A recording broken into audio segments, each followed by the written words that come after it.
They say he need to stop it, he probably the office rocker. That's why he cannot be bothered when they try to stop him talking. It only makes him go harder, it pushes the content farther, huh? I know you thinking you probably should have thought harder, huh? But since you thinking, I guess it's my time to speak again. I know you gotta be wondering what the secret is. How did I manage to do it without no witnesses? Shit, I'm on my Dave Chappelle shit. You know what I mean? I'm on my Dave Chappelle shit. You know what I mean? I guess you don't, huh? It's an inside joke kind of thing. Yeah, I mean.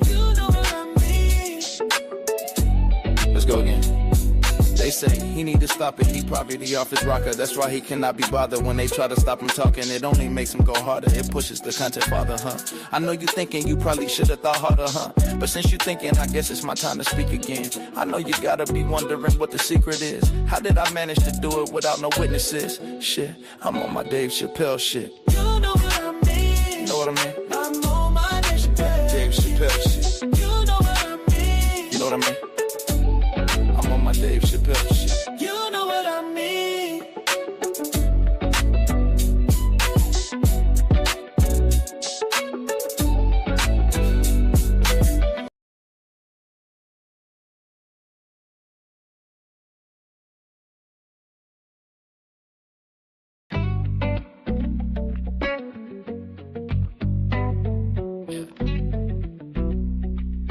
Good music, bro.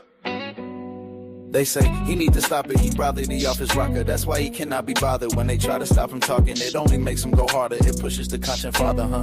I know you thinking you probably should have thought harder, huh? But since you thinking, I guess it's my time to speak again. I know you gotta be wondering what the secret is. How did I manage to do it without no witnesses? Shit, I'm on my Dave Chappelle shit. You know what I mean? I'm on my Dave Chappelle shit. You know what I mean? I guess you don't, huh? It's an inside joke kind of thing. I'm on my Dave Chappelle shit. Yeah, I mean. You know what I mean? Let's go again. They say he need to stop it, he probably the office rocker. That's why he cannot be bothered when they try to stop him talking. It only makes him go harder, it pushes the content farther, huh? I know you thinking you probably should have thought harder, huh? But since you thinking, I guess it's my time to speak again. I know you gotta be wondering what the secret is. How did I manage to do it without no witnesses? Shit, I'm on my Dave Chappelle shit. You know what I mean? You know what I mean? I'm on my Dave Chappelle. Dave Chappelle shit. You know what I mean? You know what I mean? I'm on my Dave Chappelle shit. You know what I mean?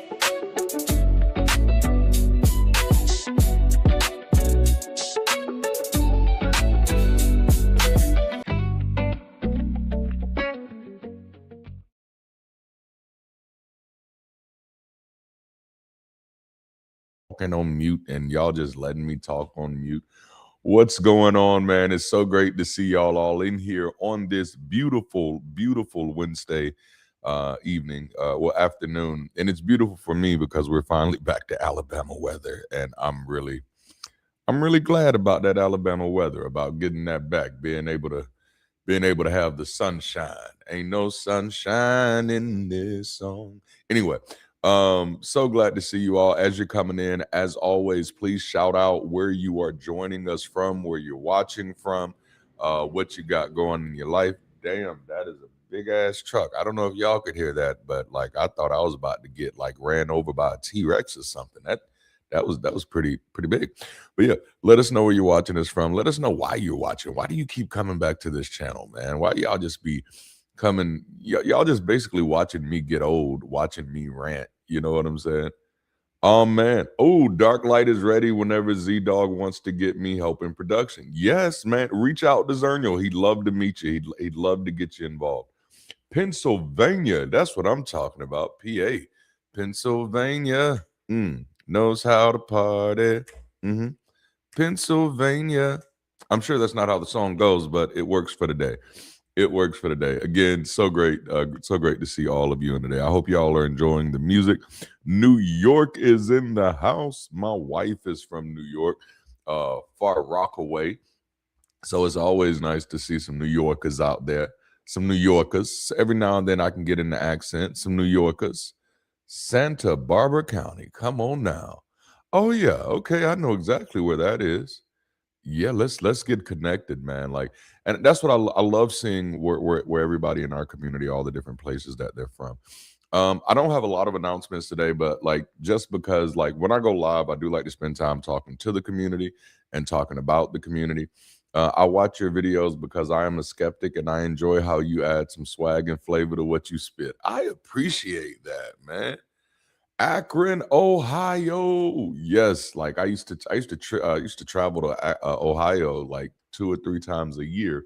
One of my former mentors, which we still have decent relationship, but one of my former mentors is a pastor in Cleveland and Akron and Canton. He has like three campuses. The Garden State is in the building.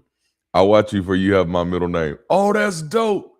That's dope. You're another Lamar. Like that's dope. I like meeting Lamars. I met one white Lamar, and that threw me. That threw me. I was like, "What? That's not your name." You know.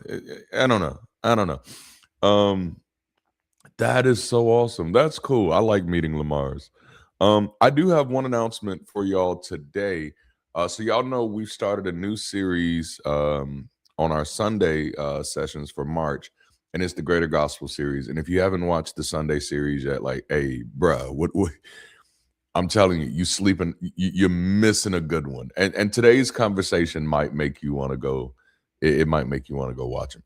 But I've mentioned where the idea for this series kind of comes from in several of my Sunday lives. And so we have 5 Sundays in the month of March. And when I was a pastor, Fifth Sunday was like my favorite Sunday. Okay, so I'm gonna neuro spicy out for a moment. Y'all just gotta follow me. Fifth Sundays were my favorite Sundays as a pastor. Number one, because it was a day that was always more so focused on visitors showing up than it was members, which for me as a communicator, Fifth Sundays meant I didn't have to preach traditional like stuff. Like I could be as swagged out as I wanted to.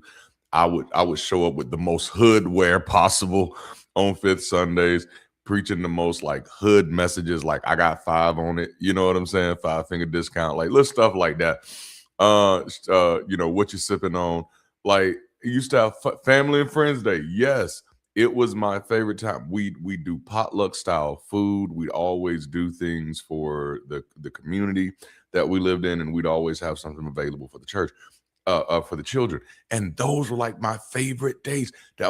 I hated Easter, and Easter was very similar to that because Easter we had like a lot of those same things going on, but I absolutely could not stand Easter or Christmas. As a preacher, as a pastor, I hated Easter and Christmas because it confined what I could talk about. Oh, I hate it. These, in the words of Usher, these are my confessions. Okay. I hated it. And I know I'm not the only one. You know, any other Sunday, I can preach whatever the hell I want to preach. But then I gotta get to Christmas and I gotta talk about this useless ass baby. That's not fun. I don't want to talk about this useless ass baby. And then on Easter, I have to talk about this dude that got his ass beat and he was supposed to be all powerful, but then he gets his ass beat, but then tricks on everybody else because he is all powerful and he rises from the grave, but then like literally ghost everybody after that moment. And I have to find a way to make that shit relevant every year. Like that is not fun. So Fifth Sundays are the Sundays that I actually felt most like a humanist. It's the Sundays that I think Fifth Sundays trained me for Bridge City because on Fifth Sundays, like I didn't give a fuck, like, because our church was kind of the hood church anyway. So like the visitors, everybody inviting Pookie and Ray Ray and them. So we were going to have a good time. And I was going to have a good time with them because that's what I wanted. Like I told you, like I didn't leave the church because the gospel was broken. I already knew the gospel was broken. I was trying to fix the gospel. I left the church because the gospel was limited. I left the church because the gospel was harmless. Now, if I could do all of those things without having to preach bullshit, you better believe I'd be doing it. Right now, if there was a church that called me and said, hey, bro, come be senior pastor, bishop, apostle, evangelist, whatever the fuck, and you just don't have to preach bullshit, oh, I'm in there. I'm in there like swimwear. I'm in there like Michael Jackson at a little kid's pool party. Did I go too far? Was that too far? I think that might have been too far. But anyway, the point is, I've been excited about this series. I said all of that to say I've been excited about this series because it's definitely pulpit me for until March is over. Like, you're getting everything from preaching to teaching, but it's kind of fun. It's kind of fun. It was a bit much. Christmas and Easter were spectacles at my former church, and almost all the churches. Yes, absolutely is a spectacle. You know. Oh man, y'all are funny. And so we do have a fifth Sunday coming up in March. And so, in the spirit of that, I know we're still primarily virtual, we're still primarily online, but in the spirit of that, I wanted to kind of take a break and do something different that day. It still be within the theme of the greater gospel, but I'm going to have two friends on the channel with me that day, possibly a third one. My third one has taken a break from social media, so I had to find another way to contact them, and so we'll see if they make it. But as of now, it's going to be me, Britt Harley, and Kyle Butler on the last Sunday of March. And we're having a conversation talking about why we are out of church, but we're still here helping. And y'all know I've mentioned Kyle. Well, y'all have seen Kyle on the channel before, but y'all know I've mentioned Kyle a few times. One thing that I absolutely love about Kyle is, just like myself, he is a former pastor. And as a former pastor, he came out. As a former pastor, he when he left, he didn't stop what I'll call ministering to people. So if you look at Kyle Butler's content on Facebook and on TikTok, he is constantly encouraging people to, I'll just kind of say his message might be the God of your own life. Like, you don't need to depend on God. You don't need to depend on church. You are beautiful. You are wonderful. You are worthy of this experience. And just a really powerful, loving message that for me was a breath of fresh air. And then, like, Britt, I've not met yet. But also, like myself, like Kyle, and like Joe, who I've mentioned, is a former minister. Yeah.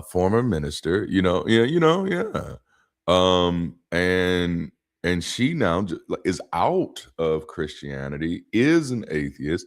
She's something that's called a spiritual atheist. And I'm like, yes, these are the conversations I crave. And she uses her time helping people. Like, I've had so many people in the community who've mentioned her name to me. Now, I'm going to tell y'all something about me. I am aloof, okay? So please, y'all don't be coming to me asking me if I know such and such and if I know such and such, because 9 times out of 10, I do not. I do not watch a lot of podcasts. Like, I don't. And when I do, I don't watch a lot of deconstruction content, like, period. Number one, because, like, I deconstructed. Like, I went through the process myself, by myself, all by my lonesome. Everything out there existed, and I checked it out, and I was just like, nah, that's not for me. You know what I'm saying? That's not for me. So there's actually a lot of people in the community that I don't know. And so it's always nice when someone comes to me and recommends someone, say, hey, check their stuff out. 9 times out of 10, I'm not going to check their stuff out because my schedule is like, eesh. Like, I don't have a life yet. Like, I have books that I haven't finished writing, and like, I'm like 2 years behind. So it's like, yeah, it's like, do you know such and such? And I'm like, oh man, I don't really watch a lot of that. How do you think I get so much done? There's no way I can get as much done as I get done if I had the free time that some people have. And I could throw shots there, but I'm not going to. But anyway, last Sunday in March, for our Sunday sessions, it's going to be a group conversation. All right, so are y'all ready to jump into our kind of topic for today? Let me biggie size my notes here. And for those of you who hear me say it but don't know what I mean make the font bigger. I have to make the font bigger because my eyes, these glasses, they are not for show. They are not for show. Yo, shit, and I get it. We have limited time and energy. That's it. Yeah. Yeah. People ask me, I was like, I don't know. They were like, I can't believe you don't know. I can't believe it's not butter. I don't know. Diddy size it. That's hilarious. All right. So today I want to kind of have this conversation about the difference between cynicism and skepticism. And just out of curiosity, I should have ran a poll. Just out of curiosity. How many of you identify as is there anybody in the chat who identifies as a cynic? I think we'd all easily identify as skeptical. I think especially if you're in the deconstruction side of things, you'd say, yeah, I'm skeptical. I'm a skeptic. But I wonder how many people are aware enough to know the line between skepticism and cynicism. And because while both are typically used to describe a doubting mindset, they represent very different intellectual and emotional postures. Skepticism is a tool for finding the truth, while cynicism is a shield against being disappointed. You know, I hope this is. I hope this conversation sparks something, y'all, because we're gonna go somewhere. So, skepticism is a method of critical thinking. It's not an approach. It's a method of critical thinking. A skeptic suspends judgment until they have sufficient evidence to support a claim.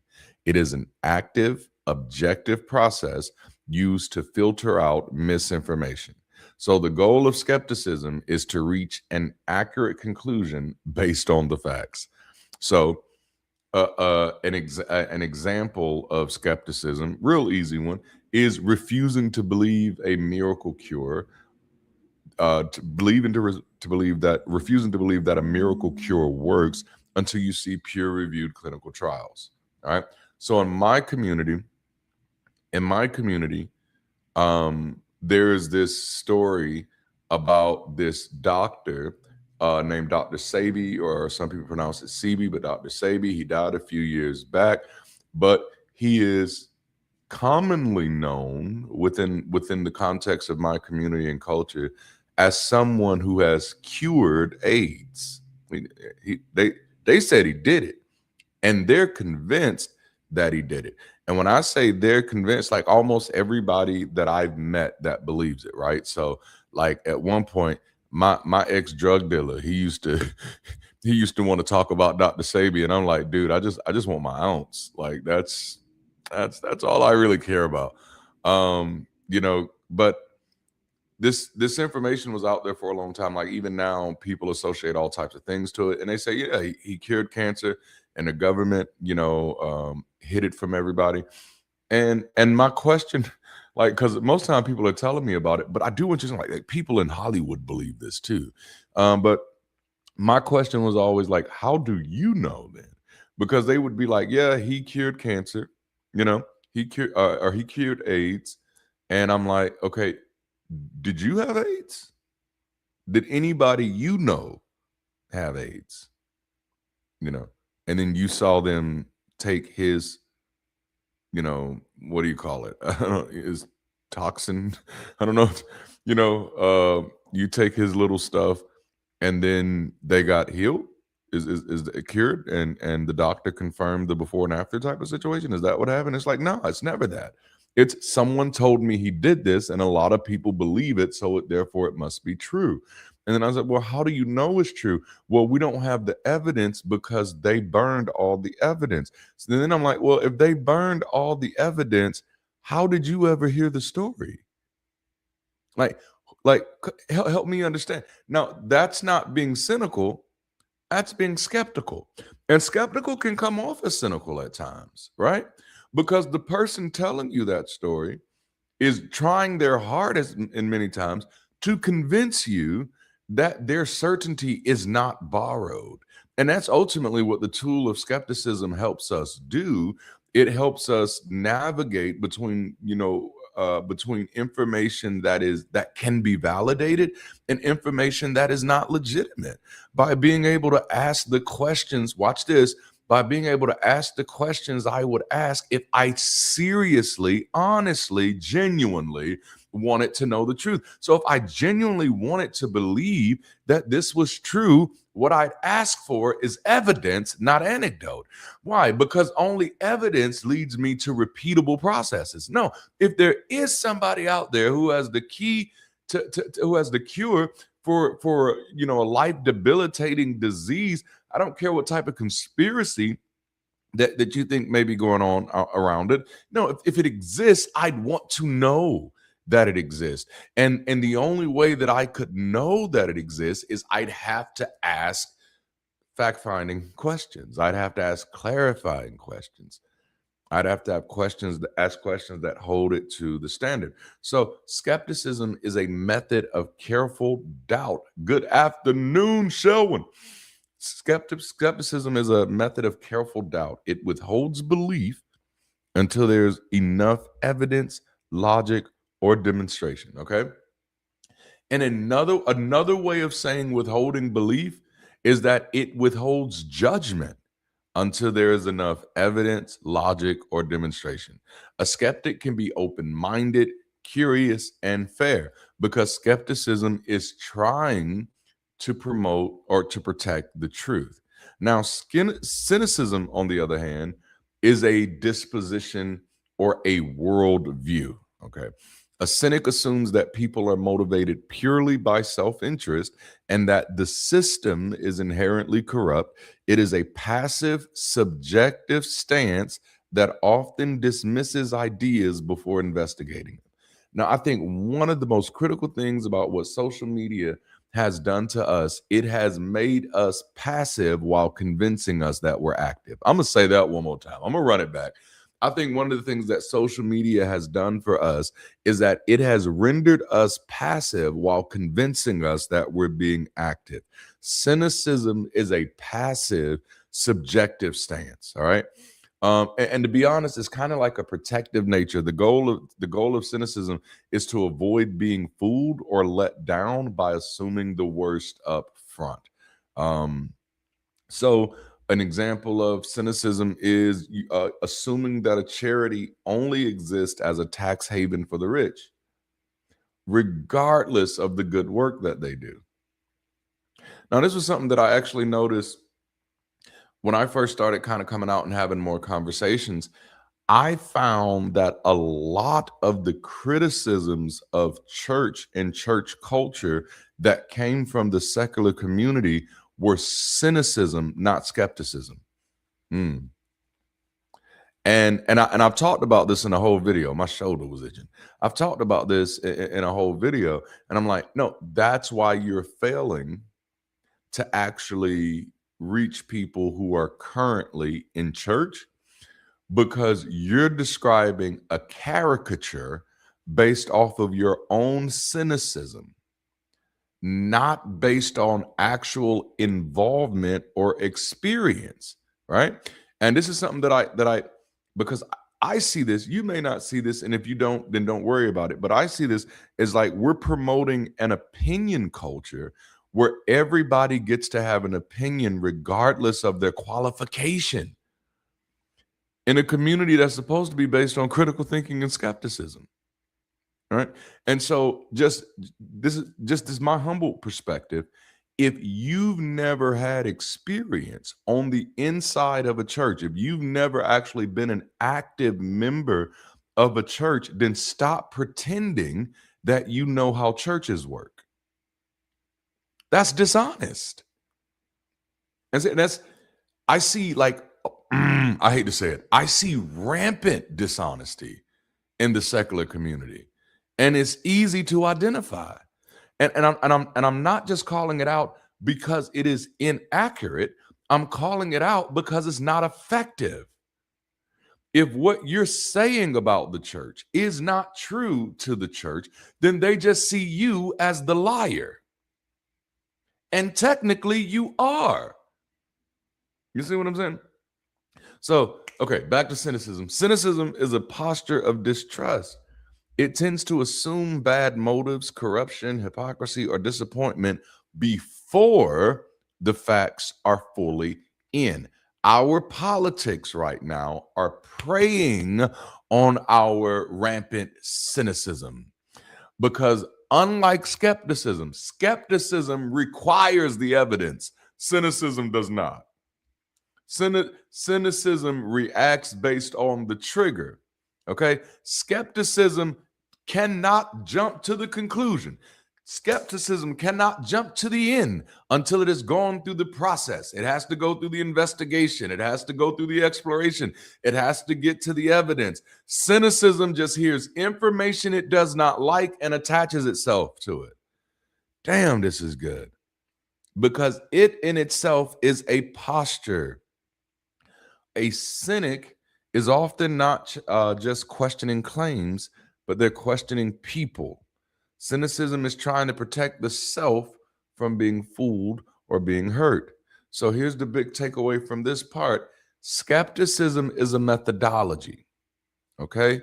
Skepticism is a methodology. It's how we get to information. Cynicism is a mindset. It's how we filter information even before we have it. Skepticism is a methodology. Cynicism is a mindset. Okay. One evaluates claims by evidence. The other criticizes people by preference. Oh, this is good. This is good. Y'all are not with me on this Wednesday afternoon, man. All right. So just to kind of give a few kind of key features at a glance. Skepticism, logic, and evidence. All right. Cynicism, and y'all not going to like me for saying it, but I'm going to say it anyway. Cynicism is emotion and bias. All right. It's emotion and bias. And it's okay. We all have them. We all have them. Breathe in. Watch this. Okay. Let's do this exercise together. Repeat after me. Say, I am biased. I know it. I am aware of it. And I am working on it. That is your only honest truth. You know, I am biased. I know it. I am aware of it. I am working on it. You have to live in that truth, or you will be thinking your biases are skepticism. No, you'll be mixing them all up. I'm being skeptical. No, you're being cynical. Okay. See, skepticism is going to point to the logic and the evidence. All right. Cynicism is going to your emotion, how it made you feel, and your biases. Okay. And those biases, though, you know, bias is at the seat. I like that. Bias is at the seat of every form of discrimination. Okay? Bias is at the seat of every form of discrimination. And so once we know that, no, I am biased. I am biased. I am biased to Black people. I am. That's been my experience. You expect me not to be? I am biased to men. I've been a man my whole life. Me and my ding-a-lang, okay? I am biased to people who wear glasses because I've had to live the struggle of being called four eyes ever since I was a kid. No, I'm biased to bald people because I'm bald. You know, we are all biased. I know it. You know what I'm saying? I'm aware of it. And I'm working on it. I am interrogating where my biases get in the way. I am interrogating where my biases create harm. You know, this is so good. Skepticism has an open but cautious mindset. Skepticism is open. It's just cautious. No, if people can jump off of buildings and fly, a skeptic is open to that idea. They're just not going to be the first person to jump off the building. They're going to need to see some evidence. And even just seeing you flying is not enough, because that's only evidence that you can do it. That ain't evidence I can do it yet. I need some understanding. You know, so The skeptical mindset is open, it's just cautious. But the cynical mindset is typically closed and predetermined. It already knows answers that it's never actually tried to get. So it already knows the answer that it's never even tried to get. Skepticism leads to discovery and learning, while cynicism, and this is probably going to be like my biggest point, cynicism leads to stagnation and disengagement. And I'm like, oh, because here's a real constructive critique. Here's a real question. How is the secular community this big with so many different names? It's a different name every year, ain't it? How do we have so many names, so many popular people, but very few communities? How does that happen?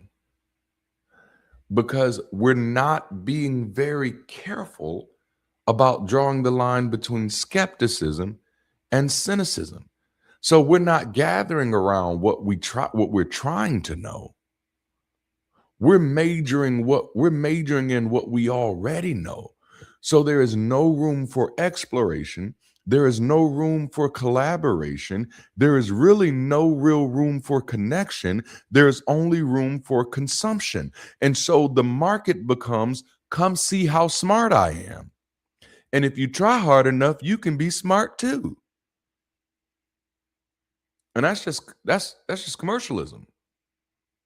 And mind you, I'm not 100% against commercialism, but if we're going to be doing it, we need to be honest about naming what it is. So that way we understand what we're not going to get from it. See, like it became clear to me why we didn't have much community after attending a few events. It became real clear. Like, ooh, okay. You don't know how to check. We don't know how to check our biases. We're not aware of our cultural shortcomings. Okay. All right. So listen, healthy skepticism is vital. Thank you so much, Dark Light. Healthy skepticism is vital, especially for someone focused on deconstruction or critical analysis. It allows you to dismantle faulty logic without losing the ability to build something better in its place.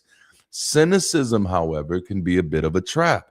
It feels like wisdom because you're never surprised when things go wrong, but it often prevents you from seeing when things are actually going right. One builds better communities. Yes, skepticism builds better communities. Again, just kind of going back to the greater gospel type of aspect, skepticism is our strategic advantage. It is our leverage in building healthier communities. Skepticism is our leverage. So why would we get that leverage and then not use it to build communities of skeptical folk? All right. So skepticism builds better communities. Cynicism just watches them burn.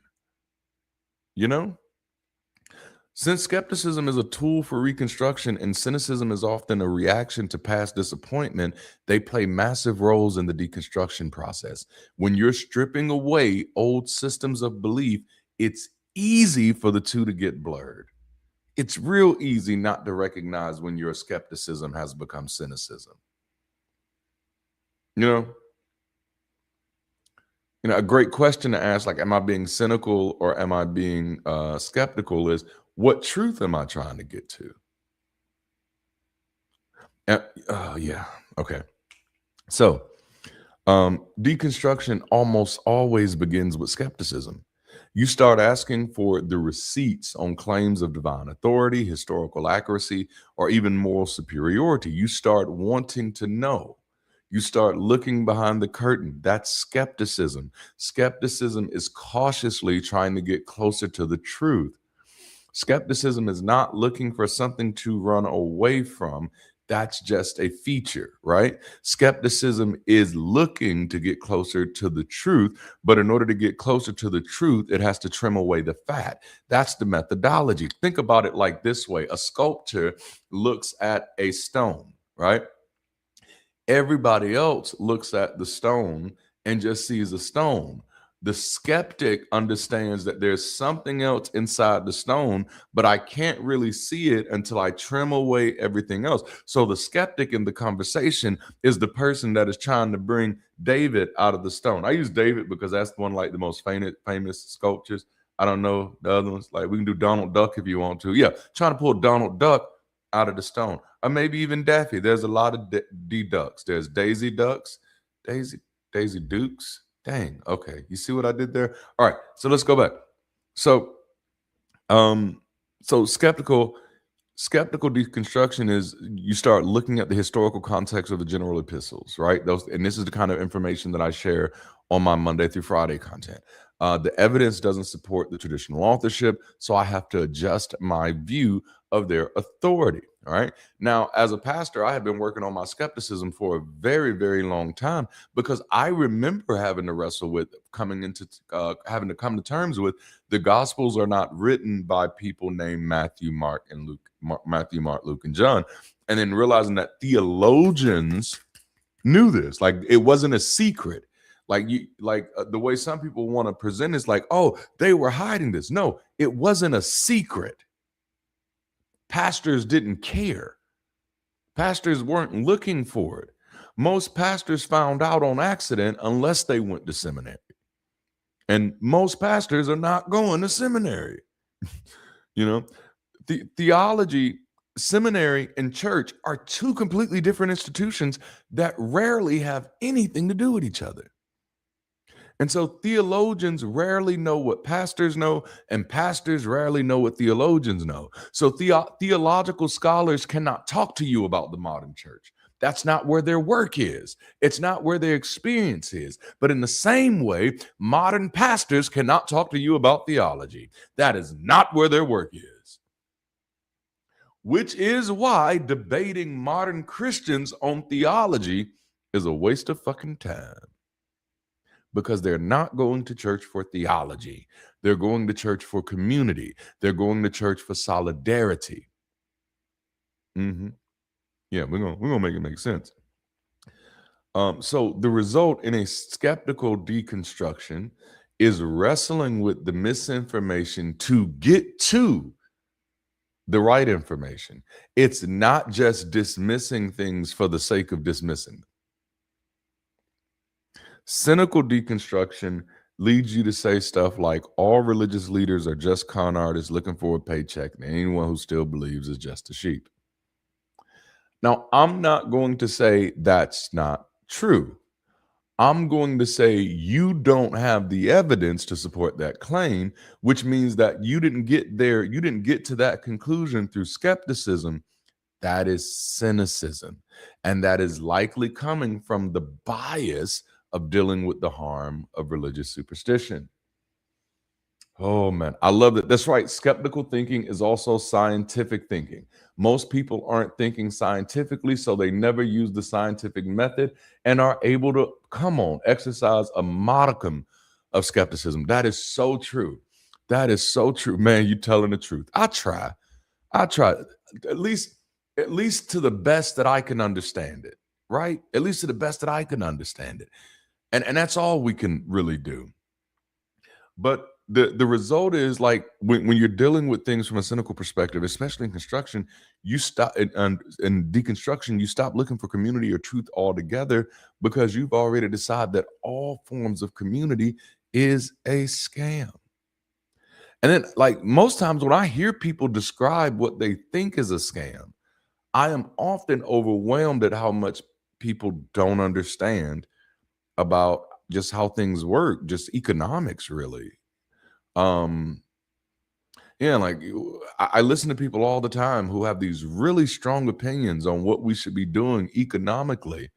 But then when you want to talk to them about macroeconomics or microeconomics or statistics, they've not done any study there. And I'm like, hold up, how did you get to these opinions about the economy without understanding economics. And it's not just opinions, it's like strong commands. This is what we should be doing. How did you get to that thought? How did you get to that conclusion? How did you get to that place of certainty? I'm not saying that you're wrong. I'm saying, how did you get there? Damn, that's the whole conversation.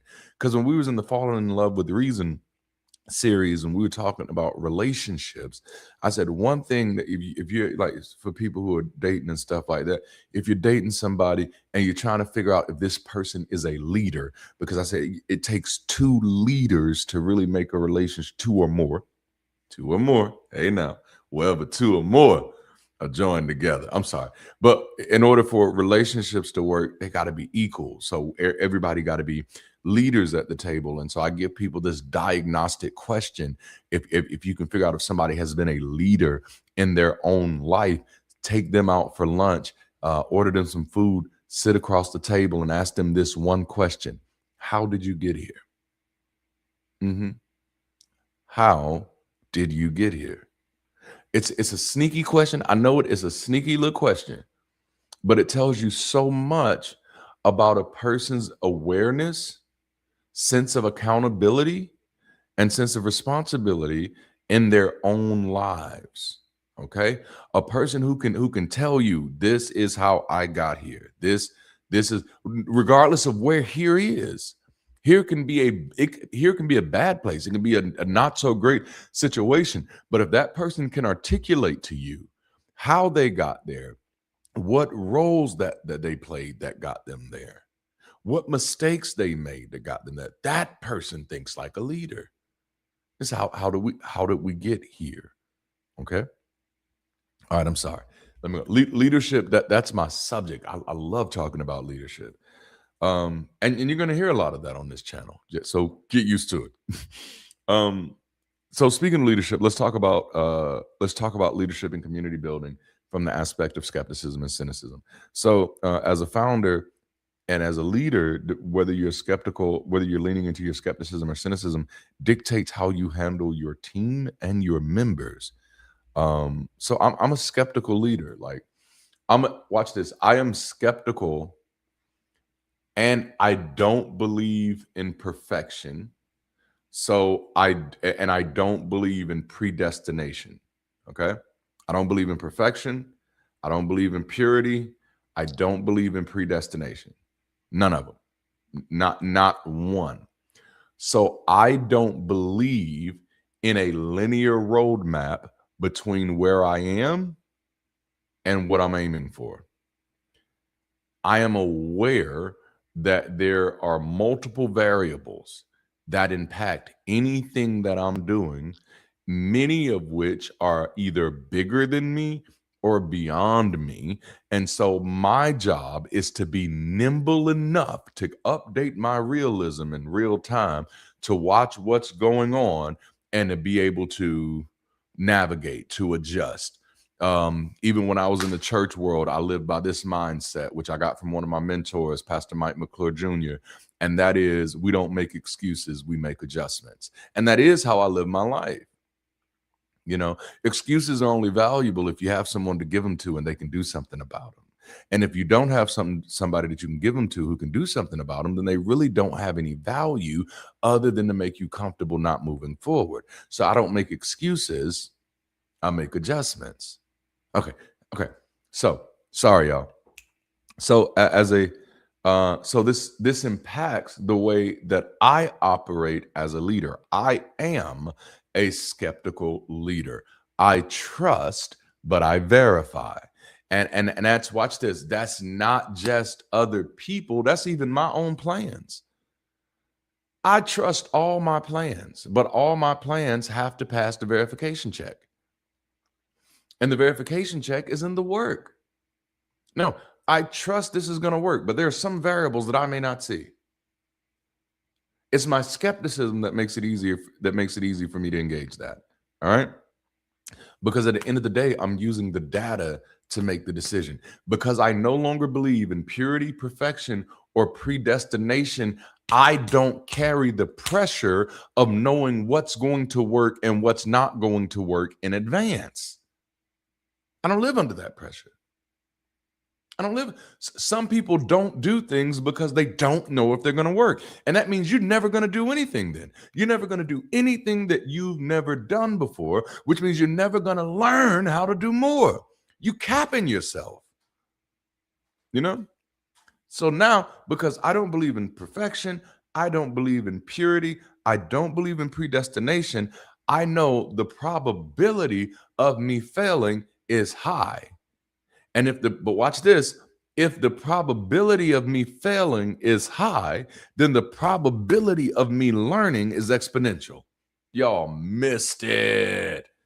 No, I'm probably going to fail. But in that failure, I'm going to learn something about that process that I would not have known if I would not have attempted it. Oh, man. Sometimes people ask me, Darante, how do you know so much more than me? Because I failed more than you. No, I've been embarrassed more than you. No, I was at the top of my game and walked away. You're not going to do that. Now, what are you willing to get in the ring and fight for? Okay, I'm sorry. No, so I got to get the data. Mm-hmm. But see, and that's the flip side of being skeptical. The flip side of being skeptical is it makes you harder to bully. It makes you harder to bully. I ended a friendship last year because I don't do relationships with people who succumb to bullies. You know? And that might be something about my triggers just being a black man. So you just gonna watch them lynch me. Okay. No, in a friendship, even though you're not the one lynching me, even though you're not the one attacking my character, but you're withholding protection so you don't lose friends because you honor friendship with bullies because it can move you ahead. See, that tells me so much about your character. And then I'll just go ahead and be like, hey, you know that relationship we had? I'm cool on that. That's my skepticism. Woo. But that skepticism can also protect you from bullies because there'll be people who might be trying to bully you into something. And no, I don't have to be bullied into something. I don't have to. And so a skeptical leader is willing to pivot when a program isn't working because they aren't emotionally married to a bad idea. They aren't emotionally married to a bad idea. That's I tell my team all the time, I'm not married to anything, yo. So if there's a better, if you think there's a better idea, pitch it and then prove it. You like that? No, if you think there's a better idea, pitch it and then prove it. They just, the skeptical leader wants to know what works best for the community. The cynical leader gets stuck in micromanagement. They assume employees or volunteers will slack off the moment they aren't being watched. Growth becomes stagnant because they often miss out on great partnerships because they assume the other party either has a hidden agenda or has to stay strictly stuck on their agenda. So I'm going to use an example from the chat. I forgot to block people who weren't subscribers, so it looks like somebody jumped in. But it says, have you studied all of the historical proof that Jesus is real? See, as a person, I want to acknowledge this because this is why I don't talk to Christians. You're not an aware, honorable person if you jump into a conversation and you can't read the room to see what the conversation is about, right? So at this moment, what this person is demonstrating is that they are a fucking child. You know, they're a child. And that's what Christianity does to people. It infantilizes them. This poor person doesn't even know that they're a child. They just walked up into a room in a conversation where adults are having a conversation. and did not have the mental capacity, did not have the cognitive capacity to say, oh, that's not what they're talking about right now. Let me go find somebody who's talking about what I want to be talking about. Nope. They went into Wendy's and asked for tacos. So had to throw that out there. Okay. So now let's get back into this. So the trap of cynicism is for those who've spent decades in a system, and it can be the church, only to leave it. Cynicism often feels like protection. If you assume everyone is self-interested, you can't be blindsided again. If you can assume that everything is a slippery slope back to religion, then you feel like, no, I'm protecting myself because I don't ever want to be that again. And it's like, no, what you're trying to do now is you're looking for the patterns and not necessarily understanding the process. Okay, yeah, we're gonna go there. So watch this. While skepticism is the scalpel, it cuts away what is dead to save the body. Cynicism is a sledgehammer. It breaks everything, including the good stuff. All right. So what you'd have to do, of course, is a thing you could do to check if am I operating in skepticism or am I operating in cynicism? Very easy question. Is there any evidence that would change my mind right now? Is there any evidence that will change my mind? And if there is no evidence that can change my mind, then I'm not operating. If evidence can't change my mind, then I'm not operating in skepticism. I've already closed my mind to the idea. Cynicism at that moment. Yeesh. Okay. And yes, there are some things that I am cynical about. Okay. I am not just skeptical about God. I am cynical about God. I'm not just skeptical about Jesus. I am cynical about Jesus. I'm done with it. I spent 2 decades in it. So now the biggest issue that comes out of not catching this difference between skepticism and cynicism is something that as a phrase I coined last year, or it might have been the year before last, called secular avoidance. All right. Secular avoidance. Secular avoidance is when post-religious people reject community building forms, not just because those forms are harmful in themselves, but because they symbolically resemble the environments they no longer trust. The result is not liberation, but infrastructural weakness. All right. That's secular avoidance. And it's essentially a trauma-informed cynicism. It's cynicism informed by trauma. When people have been burned by religious institutions, they develop a hyper-vigilant immune response. The moment an experience shares a form with religion, their system triggers a rejection regardless of the content. It mistakes resemblance for equivalence. Oh, okay. It equates so now, because this looks like this is this. One of these things is not like the other, though. See that is a logical flaw. It's a logical flaw to say this looks like that, therefore it is that. Do you see the shortcut? Do you see the shortcut that we're taking? Okay. So now a person encounters something that has a familiar texture of church or religion, regular gathering, shared songs, ritual, coordinated language, community leadership, repeated meetings, moral reflection, collective identity. That sounds like church. So watch this. I don't call them criticisms, but sometimes people call them criticisms. I don't call them criticisms, but 2 criticisms that I get, and the reason I don't call them criticisms because they're always based on people's triggers. It's based off of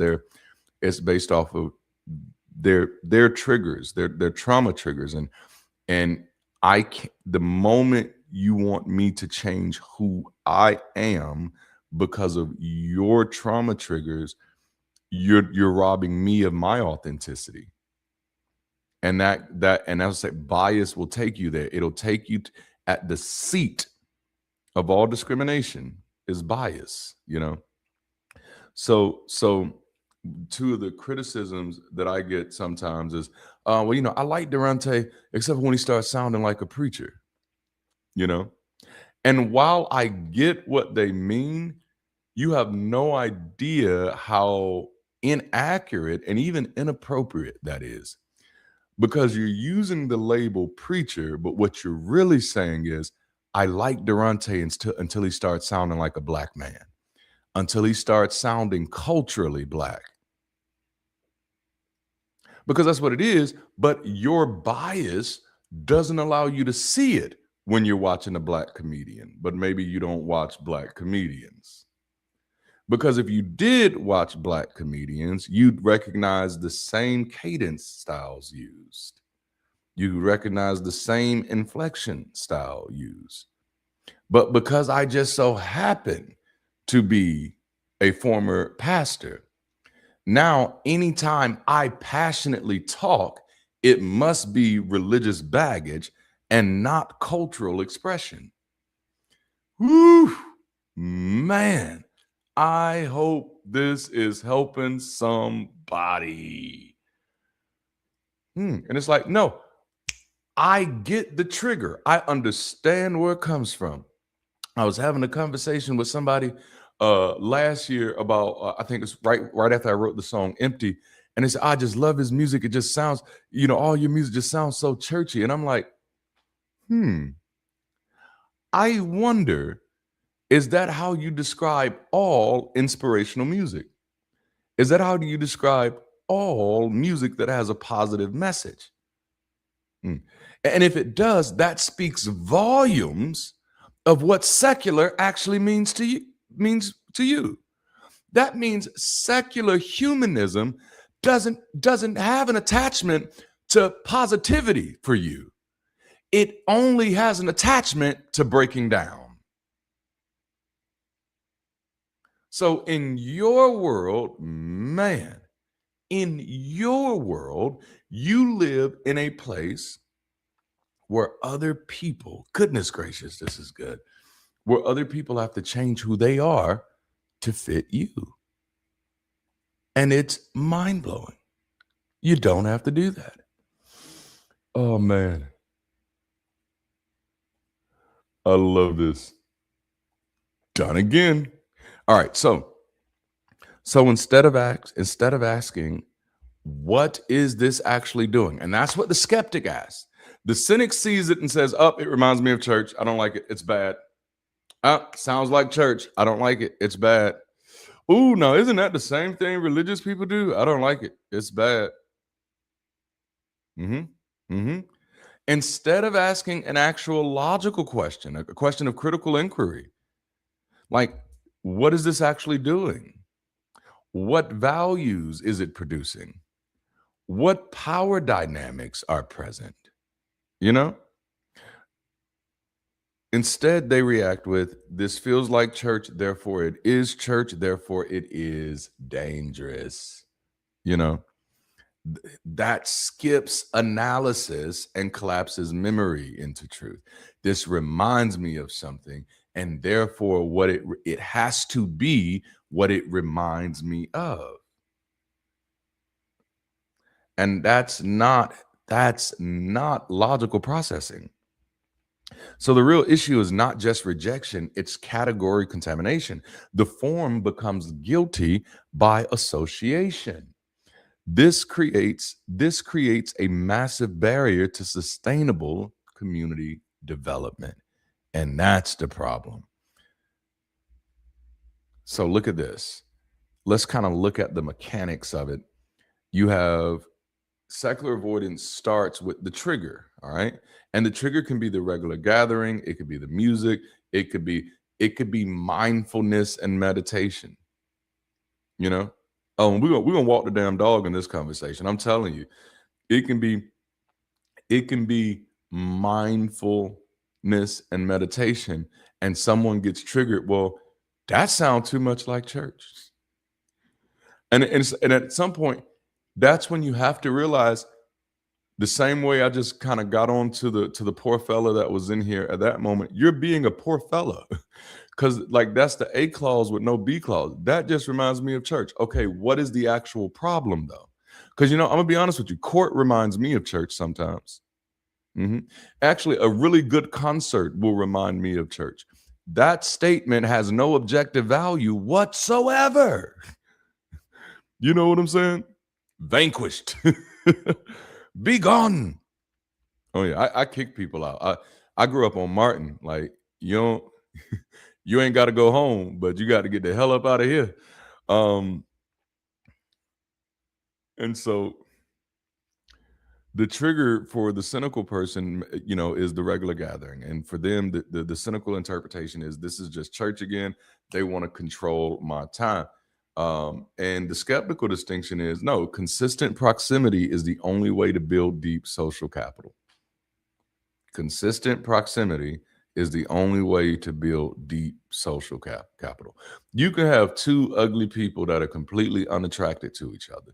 They don't like each other, can't stand each other. They two just fugly people, two butt ugly people that are not attracted to each other at all. But if they spend consistent time together, studies have shown they will develop affection for each other. This is why arranged marriages worked for so long. This is why arranged marriages worked for so long. This is why they worked. Because you spend enough time with people, then you develop affection for them. So one of the biggest issues we have is that we're not spending enough time with people. This is why we don't have community. Community doesn't exist in a vacuum. You're not going to show it. Watch this. The secular community, and I'm going to say it loud and proud, we have events. You don't got a community. But then also, and I'm going to call the secular community out on the carpet. I'm going to call the atheist community out on the carpet. The atheist community, by far and large, refused to support organizations like Sunday Assembly. Refused to support organizations like Oasis, which they have one in Houston, Texas. They have one in Orlando, Florida. And these were places that were offering, unapologetically providing space, not in a framework that I would say is most effective, but they were providing it. And you'd go to many secular organizations, which, mind you, are taking your money and fighting battles that don't even impact you. I had to say it, And when those organizations go looking for support, there is no partnership. I was surprised at how many people in the atheist community didn't know about Sunday Assembly. I was like, it's very interesting. But you pay attention closely enough, you will notice that there is a little click there. And I'm gonna ain't gonna say too much. I don't want to start gossiping, but your boy got the tea. Right? All right. So, man, being understood is a powerful feeling. Yes, gaining understanding comes with time. So a skeptical post-religious person can help build something new because they're willing to test, refine, critique, and improve forms without rejecting them wholesale. And that was really my approach to religion when I deconverted. But a part of my deconversion was about experience, another part was about memory, and another part was about sociology. When people ask me why, after serving the Lord all this time, why did you become an atheist? And it's like, because I have a good ass memory.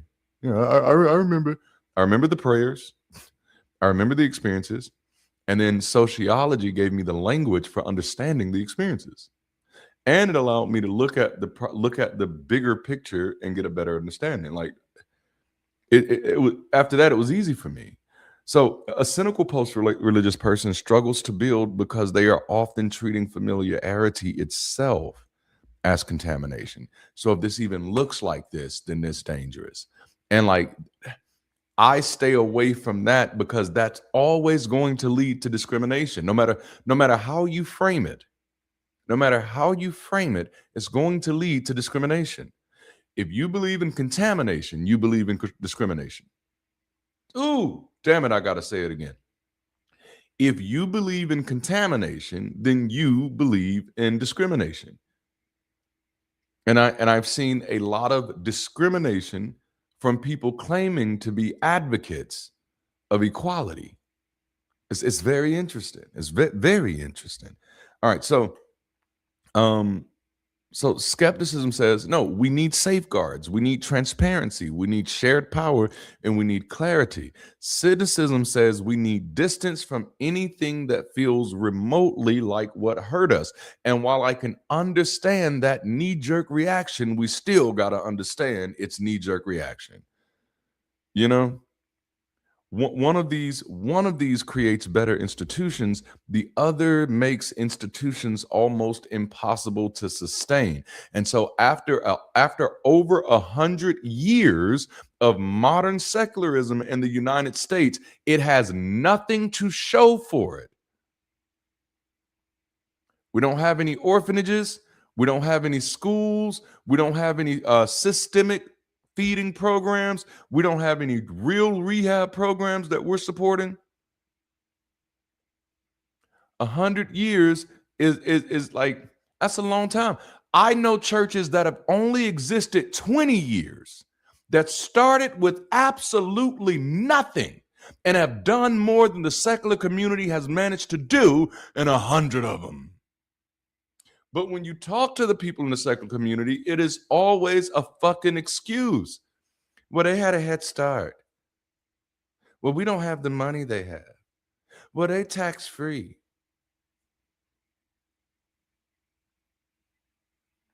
Sorry. Explain the NFL. Explain any other organization that did not exist 100 years ago, but has somehow managed to mobilize itself. Ugh. Okay. So, yeah, skepticism protects us from deception, but cynicism can prevent us from building. Or even more pointed, skepticism asks whether a thing is harmful. Cynicism assumes harm based on resemblance. And that is where the secular avoidance lies. If we don't learn to distinguish between what harms people and what merely reminds us of harm, we will sabotage our ability to build healthy alternatives. And I mean, like, because that also, it doesn't just put you on high alert to ideas, it puts you on high alert against other people. You know? The moment somebody else reminds you just a little bit of something else, all of a sudden you're on high alert. And I'm like, hey, bro, simmer down. You don't own them, colonizer. And like, we have to be very careful, because it does seem like our idea of moving forward is being able to control everybody. We don't do that here. Okay?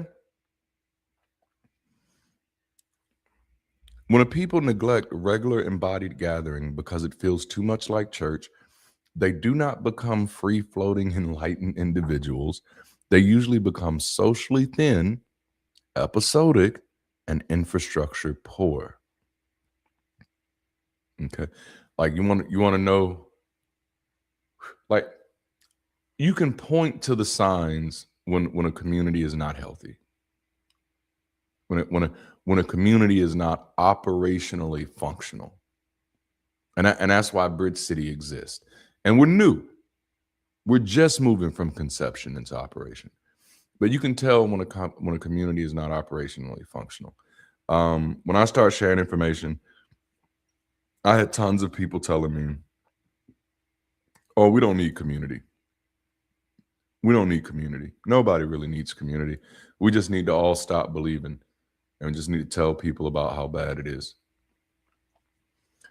But then I started noticing there wasn't a week that went by for almost 7 weeks straight. There wasn't a week that went by that somebody in the secular community wasn't needing a GoFundMe. Oh no, we're about to go there. It wasn't even like seven weeks straight. Not a week could go by where some well-connected person in the secular community, some active person in the secular community has experienced some financial tragedy and now needs to depend on these other people who they have never met to either, to take care of them, basically. But you then still have the audacity to say you don't need community. That's a problem. Hold up. You need the community's money, but you don't need the community. Help me understand that. And that's when I realized, like, no, we have people that are toting a company line. They're not actually even engaged in what they're talking about. Because no, if you run into an emergency and you have no support, then that means you need community. Oh my goodness. And so now we got a whole bunch of people out here who have to depend on other people who are also struggling because I can only say it the way I say it, because we're too stupid to actually work together collectively, collaboratively. You picking at the church, but they can feed people. And every time you need something, you got to beg. Okay. No, we're going to talk. I told y'all, we're going to talk. You don't need community, but you got to GoFundMe? No, take that GoFundMe down. You don't need community. Because what that GoFundMe is community support. So instead of just waiting to beg people for it when you need it, why not become a part of the foundation that's building it so that it can be available?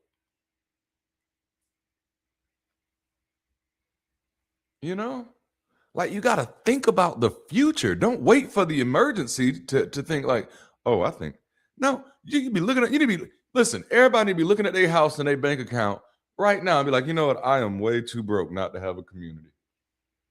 I am way too broke not to have a community. And it can't just be online. No, I need people close to me. Having a community close to you is the difference between having to pay somebody to come pick you up when your car breaks down and being able to call your friend. Man. Whew. And so now, like, it costs you more to do life when you're doing it alone.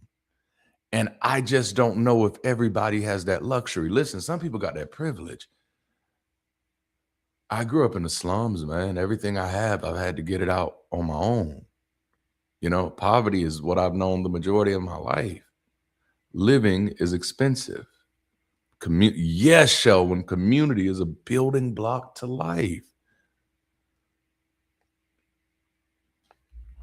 All right. So when we're operating, when we've shifted to more cynicism than skepticism, community becomes expensive and fragile. All right. So now anytime to do community, we got to borrow space. We got to rent venues. And I want you to think about this, like, because these are the things that I look at as a sociologist. I'm like, wait a minute. So we got 100 years of, a good 100 years of humanism. But anytime any secular organization, and I haven't looked at all of them, but so far from what I've seen, all of the secular organization events that I've seen are in somebody else's building. Every single one of them. That means every time you want to bring your community together, you have to pay somebody else a tax to do it. And it's not a cheap one. And I don't know if y'all know anything about renting out a building when you're a nonprofit, but you still got to get insurance on that building while you're renting that building out, just in case something happens to somebody. Oh no, this gets expensive. And so then we take in all of this money as a community, and then we give that money right back out to people who don't care about what we're doing as humanists. Like, we are taxing ourselves. We got to rebuild momentum from scratch. We have to re-explain the vision every time. Every time we come together, we have to reassemble people without any rhythm, and we have to pay for access to structures that we've never built. And we've never built it not because we couldn't. We've never built it because it hasn't been a priority. And that's the same question that I had to wrestle with as a pastor. Are we actually trying to help?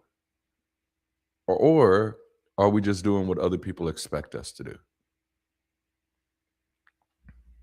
So the problem is not only emotional or philosophical, it's also architectural and economic. A community that avoids regularity cannot accumulate density. A community that cannot accumulate density cannot justify permanent space. A community without permanent space keeps paying outsiders for temporary belonging. And I'm going to tell you something right now. That's when it's real for people. That's when it's real for people. Like, listen to me. Like, just come into my vision for a moment. Come into my vision for a moment. The neighborhood you live in, let's say if there's an imaginary, not imaginary, but let's just say there's a standalone grocery store, something like that, standalone retail store. It's been shut down, all right? It's been shut down, but there's been a growing group of people who've been doing a Bridge City watch party in that area. And they've been meeting at schools because they've grown, and now they got this little building that they meet at, and maybe they see about 300 people on the weekends. They have incredible music. They have incredible events that happen throughout the week. They have workshops, seminars on everything from finances to relationships. They do community service projects, and you are a person that is secular, that is deconstructing, that is just realizing that religion doesn't work for you. And it just so happens to be in your city that you have at least 5 spaces like that. See, that's where everything changes. That's where everything changes. When you're walking down the street and you see that Bridge City campus and you say, let me go check that out. That's when everything changes. A community without permanent space. It's that permanent space that lets other people feel normalized, that lets other people feel recognized. We can't keep meeting in hotels and conference centers and expect to have an identity. People have to see some sense of public permanence. And that's why Bridge City is obsessed with this model of local communities. If we achieve what I'd like for us to achieve by the end of the year, and that is to have an established community in LA, an established community in Miami, an established community in Atlanta, and an established community at MSU, because those are the places that are on the radar. Hey, anywhere else, holla at your boy. But if we achieve that, it changes the world for many people. It changes the options for many people. And I hate to kind of pat myself on the back. One of the reasons I am the differentiator here, and it's not just me, I'm telling you, there are going to be some people that come out of the faith that are 10 times better than me at all of this. And that's why I do this, is to prepare the way for them. But I am indeed the differentiator. Sunday Assembly, great organization, but it was not started by a preacher. Okay. It was not started by a pastor, by anybody with any pastoral experience. That's why they only meet one Sunday a month. And Sunday Assembly, if y'all watching, holla at your boy. I'd love to work with you. But one Sunday in a month is not going to do it. I'm just trying to tell y'all. Come on, Toronto, Ontario, Canada. Yes. Like, when that becomes a reality, when people can actually see those campuses, that sense of public permanence, it does something for people.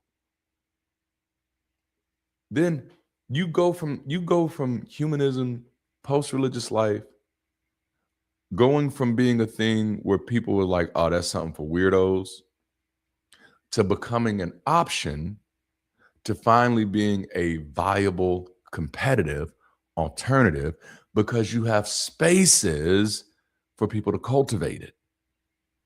We're not always having to rent out somebody else's facility, which means we're always having to put a paywall on who can show up to our events, which makes us class restrictive to begin with. This is the reason I canceled. Remember, we were going to do events at the beginning. I think it was the end of January. We were going to do an event in Atlanta and an event in